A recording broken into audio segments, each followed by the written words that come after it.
የጥፋት ርኩሰት በመጽሐፍ ቅዱስ በማቴዎስ ወንጌል ምዕራፍ 24 የተቀመጠው ምን ማለት ነው? እንደዚሁም ደግሞ ውጥረት ወይም ጭንቀት ምንድን ነው? በአመጋገብ ዙሪያ ሊከተሏቸው የሚገቡ መሰረታዊ የጤና መርሆችን። ሰላም ጤና ይስጥልኝ። አንተነህ ነኝ ከፓሮሲያ ሚሽን። በዚህ ወቅት ገለአድ የሚል መጽሔት ይዘንላችሁ መተናል። ይሄ መጽሔት በመጽሐፍ ቅዱሳችን እንደተጠቀሰልን እውነትን የያዘ በአካል በመንፈስ በአእምሮ የሚያድስ እውቀትን የሚሰጥ መጽሔት ይዘንላችሁ መተናል። ይሄ መጽሔት በየ4 ወሩ የሚመጣ ወደ እናንተ የሚደርስ መጽሔት ነው። ይሄ መጽሔት ስናዘጋጅ በዚህ ዘመን ያለንበት እውነት ለሌላው ዓለም እንዲደርስ በማሰብ በዙሪያችን ላሉ ማህበረሰቦች እንዲደርስ በማሰብና የእግዚአብሔር እውነት የሚያድነው እውነት የመጨረሻው ዘመን የሶስት መላእክት መልእክት እውነት ወደ እናንተ እንዲመጣ በማሰብ ይህንን መጽሔት አዘጋጅተናል።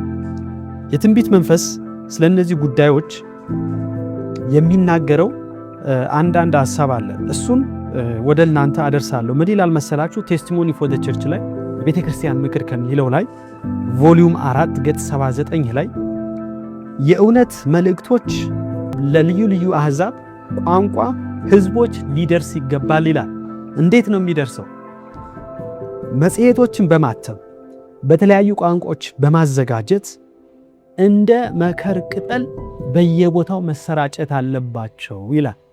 ለምን? በመከር ጊዜ ቅጠሎች ሲረግፉ በንፋስ የትም ቦታ ይዟቸው ይሄዳል። ስለዚህ እነዚህ መጽሔቶች የዚህ ዘመን የመጨረሻው ዘመን እውነቶች እንደ መከር ቅጠል ሁሉ በየቦታው እንዲሄዱ የእግዚአብሔር መንፈስ ያሳስበናል። ሌላው ደግሞ በዚህ ዘመን ካለው ግንኙነት ጋር ስንመለከት የሚነግረን አንድ ሐሳብ አለ። ይሄ ሐሳብ ምንድነው? ከራእይ ምዕራፍ 18 ጋር ከእግዚአብሔር ክብር ጋር በተገናኘ እንደዚህ ይላል። ከሰማይ በታላቅ ኃይል የሚወርደው ከክብሩም የተነሳ ምድርን የሚያበራው የሌላኛው መልአክ ዮሐንስ ራእይ ምዕራፍ 18 ሥራ በእኛ ህትመት በእጅጉ ይፈጸማል ይላል። ስለዚህ ወገኖች ጊዜው የእግዚአብሔር ክብር ምድርን ሁሉ የሚያበራበት።